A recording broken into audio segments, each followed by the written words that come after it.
Hello dear students, welcome to physics by Grace YouTube channel. നമ്മൾ ഡിഫ്രാക്ഷൻ്റെ ഒരു സീരീസാണ് ചെയ്തുകൊണ്ടിരിക്കുന്നത്. ലാസ്റ്റ് കഴിഞ്ഞ ക്ലാസ്സിൽ നമ്മൾ ഗ്രേറ്റിങ്ങിനെ കുറിച്ച് പറഞ്ഞു, ഡിഫ്രാക്ഷൻ ഗ്രേറ്റിങ്ങിനെ കുറിച്ച് പറഞ്ഞു. ഈ ക്ലാസ്സിൽ നമ്മൾ ഡിസ്കസ് ചെയ്യുന്നത് ഗ്രേറ്റിങ്ങിൻ്റെ ഗ്രേറ്റിങ്ങിൽ നടക്കുന്ന ഡിഫ്രാക്ഷൻ്റെ തിയറിയാണ്, ഇക്വേഷനാണ് നമ്മൾ ഡിറൈവ് ചെയ്യുന്നത്. ഓക്കെ, അപ്പോൾ ഗ്രേറ്റിങ്ങിലെ ഡിഫ്രാക്ഷൻ അവിടുത്തെ മാക്സിമങ്ങൾ എവിടെയാണ് വരിക? ഗ്രേറ്റിങ്ങിൽ കൂടെ ലൈറ്റ് കടന്നു പോയി കഴിഞ്ഞാൽ മോണോക്രോമാറ്റിക് ലൈറ്റ് ആണെങ്കിൽ നിങ്ങൾ സെൻട്രൽ മാക്സിമം കാണും. പിന്നെ കുറേ മാക്സിമങ്ങളുണ്ട്, ഫസ്റ്റ് ഓർഡർ, സെക്കൻഡ് ഓർഡർ, അങ്ങനെയാണ് നമ്മൾ പറയാം. നമ്മൾ ഫ്രോൺഹോഫർ ഡിഫ്രാക്ഷൻ സിംഗിൾ സ്ലിറ്റിൽ പറഞ്ഞ പോലെ സെൻട്രൽ മാക്സിമം, അതുപോലെ സെക്കൻഡറി മിനിമ, സെക്കൻഡറി മാക്സിമം, ആ പേരുകളൊന്നും അല്ല നമ്മൾ യൂസ് ചെയ്യുന്നത്. ചെറിയ വ്യത്യാസമില്ല. സെൻട്രൽ മാക്സിമം എന്നുള്ള പേര് നിങ്ങൾക്ക് യൂസ് ചെയ്യാം, സീറോത്ത് ഓർഡർ മാക്സിമത്തെ സെൻട്രൽ മാക്സിമം എന്ന് യൂസ് ചെയ്യാം. ബാക്കി നമ്മൾ first order maxima, second order maxima, സ്ക്രീനിൻ്റെ മനസ്സിലായി, സെൻട്രൽ മാക്സിമൻ്റെ അപ്പുറത്തായിട്ട് ഫസ്റ്റ് ഓർഡർ മാക്സിമ, പിന്നെ second order maxima, third order maxima, അങ്ങനെയാണ് നമ്മൾ പറയാം. അപ്പോൾ ഇവരെയൊക്കെ നമ്മൾ പ്രിൻസിപ്പൽ മാക്സിമ എന്നൊരു വേർഡിലാണ് യൂസ് ചെയ്യുക. ഓക്കെ, അപ്പോൾ അതിൻ്റെ തിയറി പറയാൻ വേണ്ടി നമ്മൾ ചെയ്യേണ്ടതെന്ന് വെച്ചാൽ, ഇതാണ് നമ്മുടെ ഗ്രേറ്റിംഗ്. ഗ്രേറ്റിംഗ് എന്ന് പറഞ്ഞാൽ കുറേ സ്ലിറ്റ്സ് ഉണ്ട്, സൗകര്യാർത്ഥം കുറച്ച് സ്ലിറ്റുകൾ മാത്രമേ വരച്ചിട്ടുള്ളൂ. സ്ലിറ്റുകൾ ഈ ട്രാൻസ്പെറൻ്റ് ആയിട്ടുള്ള ലൈറ്റ് കടന്നു പോകുന്ന പോർഷൻ്റെ വിഡ്ത്ത് എയും, ഇത് ബി യു, ഒപ്പേക്ക് ആയിട്ടുള്ള പോർഷൻ്റെ മനസ്സിലാക്കുക, ലൈറ്റ് കടന്നു പോകാത്ത ഭാഗത്തിൻ്റെ വിഡ്ത്ത് ബി യു ആണെന്നിരിക്കുക. അപ്പോൾ ടോട്ടൽ വിഡ്ത്ത് എന്നുള്ളത് എ പ്ലസ് ബി ആണ് കേട്ടോ. Total width A plus B ആണ്. അതിന് നമ്മൾ ഗ്രേറ്റിംഗ് എലമെൻ്റ് എന്ന് പറയാം. Grating element, total width A plus ബിന് നമ്മൾ ഗ്രേറ്റിംഗ് എലമെൻ്റ് എന്നാണ് പറയാം. Okay, grating element. അപ്പോൾ നമ്മൾ ചെയ്യുന്നത് consider plane transmission grating of N parallel slits. N slit ഉള്ള, മനസ്സിലായ, എൻ സ്ലിറ്റ്സ് ഉള്ള ഒരു ഗ്രേറ്റിംഗ് കൺസിഡർ ചെയ്തു. ഇവിടെ എന്ന് ഉദ്ദേശിക്കുന്നത് N slits per unit length ആണ് കേട്ടോ, per unit length. N slits per unit length ആണ്, 1 മീറ്ററിലെ N slits. Okay, let a b the width of the width of each slit and B is the width of the opaque portion. ഞാൻ പറഞ്ഞു, അങ്ങനെയാണെങ്കിൽ grating element a plus B ആണ്. The screen is placed at the focal plane of the lens. ഈ ലെൻസിൻ്റെ focal ലെങ്ത്തിലാണ്, focal പ്ലെയിനിലാണ് screen വെക്കേണ്ടത്. അത്തരം കാര്യങ്ങൾ. ഇനി ഒരു പ്ലെയിൻ വേവ് വന്ന് തട്ടുകയാണ്. Consider plane wave which is incident on the grating. Huygens principle പറയുന്നത് സ്ലിറ്റിൻ്റെ ഓരോ പോയിന്റ് എന്ത് ചെയ്യും? Each point on the slit act as a source for secondary wavelets. സ്ലിറ്റിൻ്റെ ഈ എവിടെയൊക്കെ സ്ലിറ്റ് ഉണ്ട്, ആ സ്ലിറ്റിലെ പോയിന്റുകളെല്ലാം സെക്കൻഡറി വേവ്ലെറ്റ്സിനെ പുറത്തു വിടും അല്ലേ. ഇപ്പോൾ ഒരു പോയിന്റ് എടുക്കുകയാണെങ്കിൽ സെക്കൻഡറി വേവ്ലെറ്റ്സിനെ പുറത്തു വിടും. അങ്ങനെയാണ്, മനസ്സിലായ? അങ്ങനെയാണ് നമ്മൾ മനസ്സിലാക്കുന്നത് സെക്കൻഡറി വേവ്ലെറ്റ്സ്. അത് ഹൈജൻസ് പ്രിൻസിപ്പിളാണ്, നിങ്ങൾ പഠിച്ചിട്ടുണ്ട്. Each point on the slit produce secondary wave friends. ഈ സെക്കൻഡറി വേവ്ലെറ്റ്സ് അല്ലേ, ഈ സെക്കൻഡറി വേവ്ലെറ്റ്സ് എന്ത് ചെയ്യും? കുറേ സെക്കൻഡറി വേവ്ലെറ്റ്സും, ഭൂരിഭാഗം സെക്കൻഡറി വേവ്ലെറ്റ്സും ഡിഫ്രാക്ഷൻ ഒന്നുമില്ലാതെ, ബെൻഡിങ് ഇല്ലാതെ, നേരിട്ട് most of the secondary wavelets continue in the direction of incident wave front incident wave front theta equal 0 എന്ന് പറഞ്ഞാൽ ബെൻഡിങ് ഇല്ലാതെ നേരെ തന്നെ കടന്നു പോകും. അവരെ ലെൻസ് എന്ത് ചെയ്യും? O എന്നൊരു പോയിന്റിൽ ഫോക്കസ് ചെയ്യും, അറ്റ് O, മനസ്സിലായോ? ഓയിൽ ഫോക്കസ് ചെയ്യും. സോറി,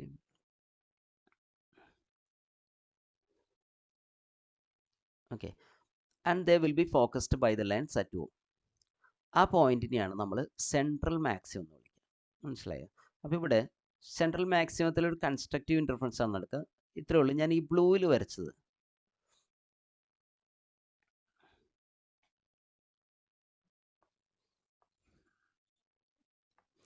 ഇങ്ങനെ പോകുന്നു, നേരെ ഡിഫ്രാക്ഷൻ ഇല്ലാതെ, തീറ്റ ഈക്വൽ 0 ഡിഫ്രാക്ഷൻ ഇല്ലാതെ പോകുന്ന വേവ്സ് ഒക്കെ എന്ത് ചെയ്യും? വേവ്ലെറ്റ്സ് ഒക്കെ എന്ത് ചെയ്യും? അല്ലെങ്കിൽ വേവ്സ് ഒക്കെ എന്ത് ചെയ്യും? അവർ എവിടെ കൺവേർട്ട് ചെയ്യും? O എന്നൊരു പോയിന്റിൽ കൺവേർട്ട് ചെയ്യും. ഇവിടെയാണ് നല്ല ഇൻറ്റൻസിറ്റി ഉള്ള സെൻട്രൽ മാക്സിമം ഫോം ചെയ്യുന്നത്. ഈ പോയിന്റിലാണ് സെൻട്രൽ മാക്സിമം ഫോം ചെയ്യുന്നത്. ഓക്കെ, അപ്പോൾ ഡിഫ്രാക്റ്റ് ചെയ്യാത്ത, അപ്പോൾ അവിടെ നിങ്ങൾ പറയേണ്ട ഒരു കാര്യം ഇതാണ്, ഡിഫ്രാക്റ്റ് ചെയ്യാത്ത ലൈറ്റാണ്, മനസ്സിലാക്കേണ്ട കാര്യം ഇതാണ്. ഡിഫ്രാക്റ്റ് ചെയ്യാത്ത ഇൻസിഡന്റ് വേവ് ഫ്രണ്ടിൻ്റെ അതേ ഡയറക്ഷനിൽ പോകുന്ന വേവ്ലെറ്റ്സ് ആണ്, സെക്കൻഡറി വേവ്ലെറ്റ്സ് ആണ്, അല്ലെങ്കിൽ വേവ്സ് ആണ് സെൻട്രൽ മാക്സിമം ഉണ്ടാക്കുന്നത്. ഇനി ഞാൻ നേരത്തെ പറഞ്ഞ പോലെ സെൻട്രൽ മാക്സിമം എന്ന് പറഞ്ഞാൽ ഫസ്റ്റ് 0th ഓർഡർ മാക്സിമം എന്നാണ് നമ്മൾ പറയാം. ഗ്രേറ്റിങ്ങിൻ്റെ ലാംഗ്വേജിൽ 0th order principal maximum. Principal maxima എന്നൊരു വേർഡാണ് ഇവിടെ നമ്മൾ ഉപയോഗിക്കുക. മാക്സിമങ്ങൾക്കെല്ലാം പ്രിൻസിപ്പൽ മാക്സിമ എന്നൊരു വേർഡാണ് ഉപയോഗിക്കുക പ്ലൂറലായിട്ട്. അതിൽ n=0 ഓർഡർ ഉണ്ട്, ഫസ്റ്റ് ഓർഡർ ഉണ്ട്, സെക്കൻഡ് ഓർഡർ ഉണ്ട് ആൻഡ് സോ ഓൺ. അതിൽ n=0 ഓർഡർ മാക്സിമത്തെയാണ് നമ്മൾ സെൻട്രൽ മാക്സിമം എന്ന് വിളിക്കുക. ഇനി നമ്മൾ കൺസിഡർ ചെയ്യുന്നത് ഒരു തീറ്റ ആംഗിളിൽ ബെൻഡ് ചെയ്യുന്ന വേവിന് എന്ത് സംഭവിക്കും?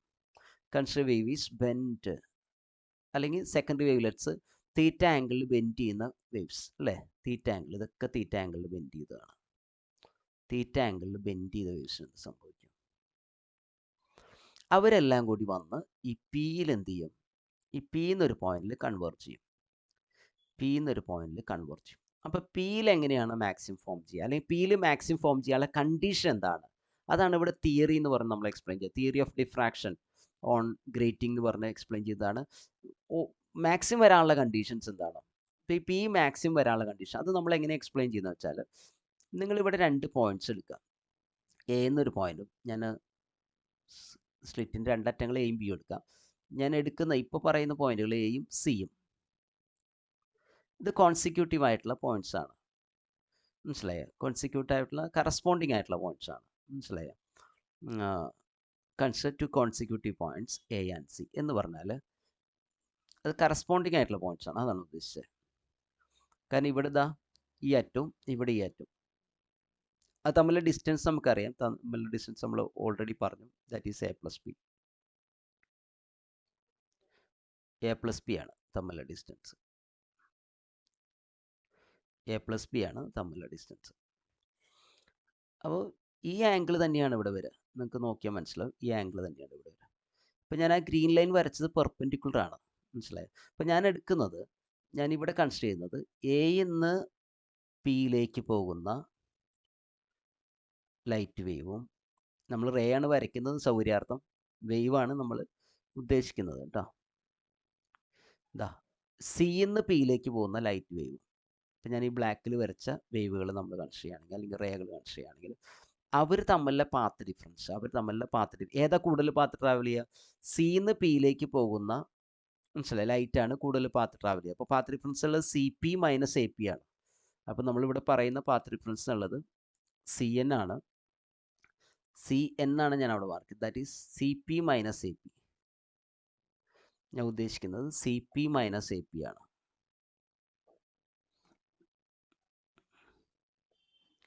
ആ പാത്ത് ഡിഫറൻസ്, മനസ്സിലായോ? ആ പാത്ത് ഡിഫറൻസിനെ കുറിച്ചാണ് പറയുന്നത്. CP - AP, that is CN. ഈ പോയിന്റ് എന്ന് മാർക്ക് ചെയ്യണം. ഇതാണ് പാത്ത് ഡിഫറൻസ്, CN, മനസ്സിലായോ? CP - AP, this is the path difference. ഇതാണ് പാത്ത് ഡിഫറൻസ്. ഓക്കെ. അപ്പോൾ ആ ട്രയാങ്കിളിൽ പാത്ത് ഡിഫറൻസ് എടുക്കുകയാണെങ്കിൽ, ആ ട്രയാങ്കിൾ ഇങ്ങനെയാണ്. ഞാനിവിടെ മാർക്ക് ചെയ്യാം, അല്ലെങ്കിൽ അടുത്ത പേജിൽ മാർക്ക് ചെയ്യാം. ഇതാ ഇങ്ങനെയാണ്. ഇതാണ് തീറ്റ ആംഗിൾ. ഈ ലെങ്ത് a+b ആണ്. Length a+b. ഇതാണ് എ എന്നുള്ള പോയിന്റ്, ഇത് സി എന്നുള്ള പോയിന്റ്, ഇതാണ് എൻ എന്നുള്ള പോയിന്റ്. പാത്ത് ഡിഫറൻസ് CN ആണ്. Path difference CN is equal to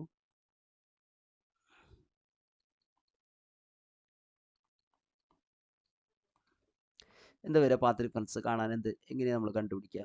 നമുക്കറിയാം, സൈൻ തീറ്റ എടുത്താൽ opposite side by hypotenuse a+b ആണ് കിട്ടുക. അപ്പോൾ CN എന്താണ്? CN is equal to a+b sine theta. a+b sine theta. Okay. Path difference a+b sine തീറ്റയാണ്. അപ്പോൾ ഈ പാത്ത് ഡിഫറൻസ് a+b സൈൻ തീറ്റ എന്നുള്ള പാത്ത് ഡിഫറൻസ് ആണ് തീരുമാനിക്കുന്നത് എന്ത്? പോയിന്റ് പി മാക്സിമം വരാനുള്ള കണ്ടീഷനൊക്കെ തീരുമാനിക്കുന്നത് ഈ പാത്ത് ഡിഫറൻസ്. ഈ പാത്ത് ഡിഫറൻസ് n ആണെങ്കിൽ, അല്ലേ, നമ്മൾ സിംഗിൾ സ്ലിറ്റിൽ പറഞ്ഞ കാര്യങ്ങൾ തൽക്കാലത്തേക്ക് മറക്കും. നമുക്കറിയാം എപ്പോഴാണ് മാക്സിമം ഫോം ചെയ്യുക. സിംഗിൾ സ്ലിറ്റ് ഒരു പ്രത്യേക കേസാണ്, നമ്മൾ പ്രത്യേക രീതിയിലാണ് എക്സ്പ്ലെയിൻ ചെയ്ത്.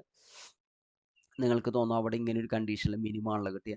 നിങ്ങൾ ഇൻ്റർഫറൻസ് ആലോചിക്കും. നമുക്കറിയാം ഈ ഗ്രേറ്റിങ്ങിൽ ലൈറ്റ് എന്ത് ചെയ്യുന്നു? ഡിഫ്രാക്ട് ചെയ്യുന്നു. ആ ഡിഫ്രാക്ട് ചെയ്ത ലൈറ്റ് ഇൻ്റർഫിയർ ചെയ്യുമ്പോഴാണ് ഇൻ്റർഫിയർ ചെയ്യുമ്പോഴാണ് മാക്സിമം മിനിമം കിട്ടുന്നത്. അപ്പോൾ ഇവിടെ മാക്സിമം കിട്ടാനുള്ള condition A plus B sine theta എല്ലാം ടി ആണ്, വേറെ N is equal to 1 2 3 etcetera.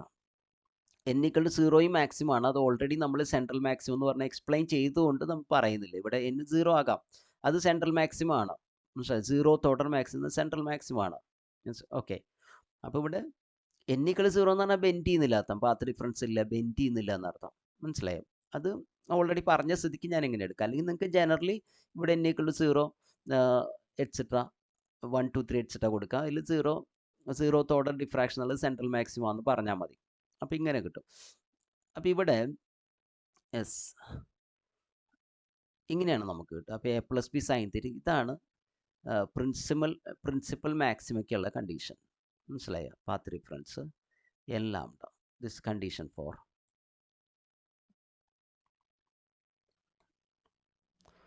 Principal maxima. ഇനി ഇതിൽ ചെറിയ മാറ്റങ്ങൾ വരുത്താനുള്ളത്, ഗ്രേറ്റിങ്ങിൽ number of lines per unit ലെങ്ത്തിൻ്റെ ടേംസിലേക്ക് ആക്കണം. ഈ ഗ്രേറ്റിംഗ് എലമെൻ്റ് എന്ന് മാറിയിട്ട് നമ്പർ ഓഫ് ലൈൻസ് അല്ലെങ്കിൽ number of rulings per unit ലെങ്ത്തിൻ്റെ ടേംസിലേക്ക് ആക്കാൻ വേണ്ടി ഒരു സ്റ്റെപ്പ് എന്ന് പറഞ്ഞോട്ടെ.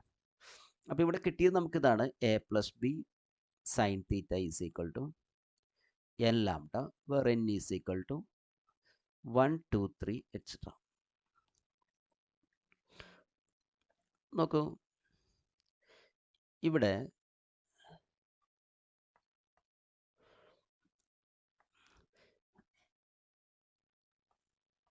let n be the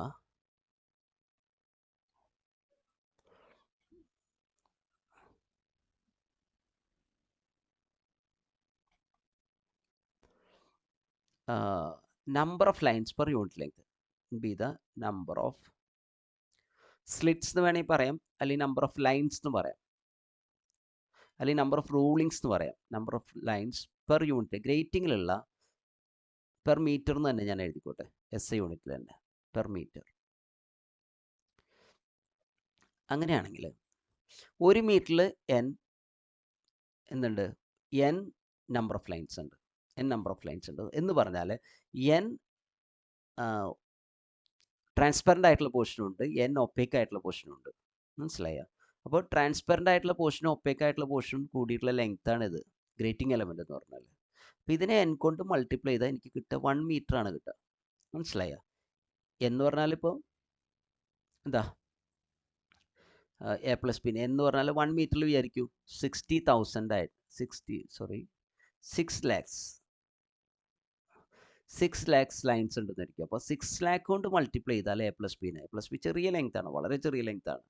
A plus bin 6 lakh കൊണ്ട് മൾട്ടിപ്ലൈ ചെയ്ത് എനിക്ക് 1 മീറ്റർ കിട്ടും. മനസ്സിലായോ? അപ്പോൾ എ പ്ലസ് ബി എന്നുള്ളത് ഒരു ഗ്രേറ്റിംഗ് എലമെൻ്റ് ആണ്. ഒരു ഗ്രേറ്റിംഗ് എലമെൻ്റ് എന്ന് പറഞ്ഞാൽ ഒരു ഒപ്പേക്ക് പോർഷനും ഒരു ട്രാൻസ്പെറൻറ്റ് പോർഷനും. അതിന് എത്ര ഗ്രേറ്റിംഗ് എലമെൻറ്റ്സ് ഉണ്ട് ഒരു ഗ്രേറ്റിംഗിൽ എന്നുള്ളതാണ്, അല്ലെങ്കിൽ എത്ര ഗ്രേറ്റിംഗ് എലമെൻറ്റ്സ് ഉണ്ട് ഒരു മീറ്ററിൽ ഉള്ളതാണ് ആണെന്ത്, എത്ര ഗ്രേറ്റിംഗ് എലമെൻറ്റ്സ് ഉണ്ട് ഒരു മീറ്ററിൽ എന്നതാണ് n റെപ്രസെൻ്റ് ചെയ്യുന്നത്, അല്ലേ? Number of grating elements per metre അല്ലെങ്കിൽ number of lines per metre. അപ്പോൾ n into a plus b ചെയ്താൽ 1 മീറ്റർ ആണ് കിട്ടുക, which implies a plus b is equal to 1/n. അപ്പോൾ ഞാൻ ഈ number of lines per metre, നമ്മളൊരു grating വാങ്ങിക്കുകയാണെങ്കിൽ ആ ഗ്രേറ്റിംഗിൽ എഴുതിയിട്ടുണ്ടാകുക, അതിൻ്റെ സൈഡിൽ ഞാൻ മുമ്പ് കാണിച്ച പോലെ അതിൽ എഴുതിയിട്ടുണ്ടാകുക n ആണ്. നോക്കൂ, ഞാൻ മുമ്പ് റേറ്റിങ്ങിൻ്റെ ഒരു ഡയഗ്രാം കാണിച്ചിട്ടുണ്ട്. ഇതിൽ കൃത്യമായിട്ട് അതിൻ്റെ n എഴുതിയിട്ടുണ്ട്. നിങ്ങൾ നോക്കി കണ്ട 15,000 ലൈൻസ് പെർ ഇഞ്ച്. അത് നിങ്ങൾ മീറ്ററിലേക്ക് ആക്കിയാൽ മതി. കണ്ട 15,000 ലൈൻസ് പെർ ഇഞ്ച്. അപ്പോൾ ഗ്രേറ്റിങ്ങിൽ സ്റ്റാൻഡേർഡ് ആയിട്ട് തരിക ക്യാപിറ്റൽ n ആണ്, എ പ്ലസ് ബി അല്ല തരിക, ഗ്രേറ്റിംഗ് എലമെൻ്റ് അല്ല തരിക. അതുകൊണ്ട് തന്നെ നമ്മൾ എന്നിലേക്ക് മാറുകയാണ്. അപ്പോൾ എ പ്ലസ് ബിക്ക് വരെ 1/n കൊടുക്കുക. ഇത് നമ്മൾ ഈ ഇക്വേഷനിൽ കൊടുക്കുക, ഇക്വേഷൻ 1 കൊടുക്കുക. അപ്പോൾ A plus B sine theta is equal to n lambda അല്ലേ, ഇതിലെന്താ കൊടുക്കേണ്ടത്, എ പ്ലസ് ബിക്ക് വരെ 1/n കൊടുക്കണം. അങ്ങനെ വരുമ്പോൾ ഈ n ഇവിടേക്ക് എടുക്കുക. അപ്പോൾ sine theta is equal to n small n capital N lambda എന്ന് കിട്ടും. Sine theta is equal to small n capital N lambda എന്ന് കിട്ടും. അപ്പോൾ ഇവിടെ നമുക്കറിയാം പ്ലസ് ഓർ മൈനസ് ലാംഡ വരാം. Okay, plus or minus lambda വരാം. അപ്പോൾ ഇവിടെയും പ്ലസ് ഓർ മൈനസ് എഴുതാം കേട്ടോ, പ്ലസ് ഓർ മൈനസ്. ഇതാണ് ഗ്രേറ്റിങ്ങിൻ്റെ ഇക്വേഷൻ. ഇതിനെയാണ് നമ്മൾ ഗ്രേറ്റിംഗ് ലോ. ഈ നോക്കൂ, ഈ തീറ്റ എന്നുള്ളത് തീറ്റ എൻ ആണ്. പല വാല്യൂസ് വരാം. എൻ മാറുന്നതനുസരിച്ച് തീറ്റയ്ക്ക് വേറെ വേറെ വാല്യൂസ് വരാം കേട്ടോ. ഈ എൻ മാറുന്നതനുസരിച്ച് ഓർഡർ ഓഫ് ഡിഫ്രാക്ഷൻ മാറുന്നതനുസരിച്ച് തീറ്റയ്ക്ക് പല വാല്യൂ. അപ്പോൾ ഇതാണ് ഗ്രേറ്റിംഗ് ലോ എന്നറിയപ്പെടുന്നത്. ഗ്രേറ്റിംഗ് ലോ എന്നാണ് ഇതിനെ വിളിക്കുക. അപ്പോൾ നമുക്ക് ഇക്വേഷൻ കിട്ടി, മനസ്സിലായോ? ഇപ്പോൾ n = 1, എന്നിന് ഏതൊക്കെ വാല്യൂസ് കൊടുക്കാം? 1 2 3 എക്സെട്ര. ഇനി 0 കൊടുത്താലും കുഴപ്പമില്ല. 0 കൊടുത്തു കഴിഞ്ഞാൽ നമുക്ക് സൈൻ തീറ്റ = 0 എന്നാണ് കിട്ടുക, മനസ്സിലായി? അപ്പോൾ ഇതാണ് ഗ്രേറ്റിംഗ് ലോ. ഇതാണ് ഇവിടെ നമ്മൾ ഡിറൈവ് ചെയ്യാൻ ഉദ്ദേശിച്ചത്. അപ്പോൾ സൈൻ തീറ്റ എൻ അല്ലെങ്കിൽ സൈൻ തീറ്റ എന്ന് എഴുതിയാലും മതി. ഓർഡർ ഓഫ് ഡിഫ്രാക്ഷൻ ആണ് n. ക്യാപിറ്റൽ എൻ എന്താ? നമ്പർ ഓഫ് ലൈൻസ് അല്ലെങ്കിൽ number of rulings per metre. Then lambda. Lambda is the wavelength of the source. Okay, monochromatic source ആണെങ്കിൽ അതിന് particular wavelength ഉണ്ടാവും. White light ആണെങ്കിൽ കുറേ wave length ഉണ്ടാവും. അപ്പോൾ first ഓർഡറിൽ തന്നെ പല 7 കളർ ഉണ്ടെന്നിരിക്കും. ഇപ്പോൾ നമ്മൾ വൈറ്റ് ലൈറ്റ് 7 കളേഴ്സായിട്ട് സ്പ്ലിറ്റ് ചെയ്യും, മനസ്സിലായി? കോമ്പസ് ലൈറ്റ് ആണ്, അത് 7 കളേഴ്സായിട്ട് സ്പ്ലിറ്റ് ചെയ്ത് 7 കളർ ഉണ്ടെങ്കിൽ എന്താ സംഭവിക്കുക? 7 കളറിനും ഫസ്റ്റ് ഓർഡർ ഉണ്ടാവും. n = 1 കൊടുക്കുമ്പോൾ ഓരോ ലാംഡയ്ക്കും നമുക്ക് മാക്സിമം കിട്ടും, മനസ്സിലായ? ഫസ്റ്റ് ഓർഡർ ഉണ്ടാവും. 7 കളറിന് സെക്കൻഡ് ഓർഡർ ഉണ്ടാവും. ഞാൻ മുമ്പൊരു ഡയഗ്രാം കാണിച്ച പോലെ, മുമ്പൊരു ഡയഗ്രാം കാണിച്ചില്ലേ, അതേപോലെ വരും. ഞാൻ ജസ്റ്റ് അതിലേക്ക് ഒന്നുകൂടി പോവാം. ഇതാ ഇതേപോലെ വൈറ്റ് ലൈറ്റിൽ നിങ്ങൾ ഗ്രേറ്റിംഗ് വെച്ച് എക്സ്പെരിമെൻറ്റ് സെൻറ്ററിൽ മാക്സിമം എന്ന് പറയുമ്പോൾ എല്ലാം കൂടിയതാണ്, മനസ്സിലായ? ബെൻഡ് ചെയ്യാണ്ട് വരുമ്പോൾ എല്ലാവരും ഒരുമിച്ച് വരും. അങ്ങനെ വരുമ്പോൾ സെൻട്രൽ മാക്സിമം വൈറ്റ് ആയിരിക്കും, ബാക്കി കണ്ട. ഇവിടെ ഇപ്പോൾ ഞാൻ 6 കളേഴ്സ് വരച്ചിട്ടുള്ളൂ, മനസ്സിലായ? വയലറ്റ് തൊട്ട് റെഡ് വരെ 6 കളേഴ്സ് ഉണ്ടെങ്കിൽ 6 കളേഴ്സ്, 7 7 കളേഴ്സ്. അപ്പോൾ ഫസ്റ്റ് ഓർഡറിൽ തന്നെ 7നും മാക്സിമം ഉണ്ടാവും. സെക്കൻഡ് ഓർഡറിൽ തന്നെ 7നും ഉണ്ടാവും. അതിന് ഇൻറ്റൻസിറ്റി കുറവായിരിക്കും, മനസ്സിലായി? അങ്ങനെയാണ് സ്ക്രീനിൻ്റെ 2 സൈഡിലേക്കും പോകുന്നത്, സെൻട്രൽ മാക്സിമത്തിൻ്റെ 2 സൈഡിലേക്കും. അപ്പോൾ ഇവിടെ നമ്മൾ ഗ്രേറ്റിങ്ങിൻ്റെ തിയറി പഠിക്കുമ്പോൾ അവിടെ പ്രിൻസിപ്പൽ മാക്സിമ എന്നൊരു വേർഡാണ് യൂസ് ചെയ്യുന്നത്. അതുപോലെ A+Bനെ ഗ്രേറ്റിംഗ് എലമെൻ്റ് എന്ന് വിളിക്കുക. ട്രാൻസ്പെറൻറ്റ് പോർഷൻ്റെയും ഒപ്പേക്ക് പോർഷൻ്റെയും ടോട്ടൽ ലെങ്ത്, മനസ്സിലായി? അപ്പോൾ നമ്മൾ ഈ A എന്നുള്ള പോയിൻറ്റും C എന്നുള്ള പോയിൻ്റ് എടുത്തു, കോൺസിക്യൂട്ടീവായി 2 പോയിൻ്റ് എടുത്തു. ഇവിടെ പിയിലെത്തുന്ന ലൈറ്റിൻ്റെ പാത്ത് ഡിഫറൻസ് നമ്മൾ കണ്ടുപിടിച്ചു, CN കണ്ടുപിടിച്ചു. അപ്പോൾ നമുക്ക് A sin θ അല്ലെങ്കിൽ A+B sin θ = ഇങ്ങനെയാണ് കിട്ടി പാത്ത് ഡിഫറൻസ്. അത് n വരുമ്പോഴാണ് ഇൻ്റർഫറൻസിൻ്റെ കണ്ടീഷൻ പ്രകാരം മാക്സിമം വരിക. A+B sin θ n. പിന്നെ A+Bനെ നമ്മൾ 1/n കൊണ്ട് റീപ്ലേസ് ചെയ്തു. അത്രയും കാര്യമാണ് നമ്മൾ ചെയ്തിട്ടുള്ളത്. വളരെ സിമ്പിളായിട്ട് നമുക്ക് ആ ഗ്രേറ്റിങ്ങിൻ്റെ തിയറിയിലേക്ക് എത്തി. ഇനി നിങ്ങൾ ഓർഡർ അനുസരിച്ച് നമ്മൾ നേരത്തെ പറഞ്ഞ n 1 2 3 എക്സെട്ര ആണല്ലോ, അല്ലേ? n 1 കൊടുത്താൽ ഫസ്റ്റ് ഓർഡറിൻ്റെ ആംഗിൾ കിട്ടും നിങ്ങൾക്ക്, മനസ്സിലായി? ഇത് സ്റ്റാൻഡേർഡ് വാല്യൂ ആണ്, അത് ക്വസ്റ്റ്യനിൽ തന്നിട്ടുണ്ടാവും. Per centimetre തന്നിട്ടുണ്ടാവും. നിങ്ങൾക്ക് വേണമെങ്കിൽ പെർ മീറ്ററിലേക്ക് കൺവേർട്ട് ചെയ്യാം, മനസ്സിലായോ? പെർ മീറ്ററിലേക്ക് കൺവേർട്ട് ചെയ്യാം. ഓക്കെ, ലാംഡ തന്നിട്ടുണ്ടെങ്കിൽ ആംഗിൾ കണ്ടുപിടിക്കാം. അല്ലെങ്കിൽ ആംഗിളും ഓർഡറും number of lines per unit length തന്നാൽ ലാംഡ കാൽക്കുലേറ്റ് ചെയ്യാം. അപ്പോൾ ഇതാണ് ഗ്രേറ്റിങ്ങിൻ്റെ തിയറി. ഓക്കെ, അപ്പോൾ ഈ വീഡിയോ ഞാൻ ഇവിടെ നിർത്തുകയാണ്. കാര്യങ്ങൾ നിങ്ങൾക്ക് മനസ്സിലായെന്ന് വിചാരിക്കുന്നു. Thank you.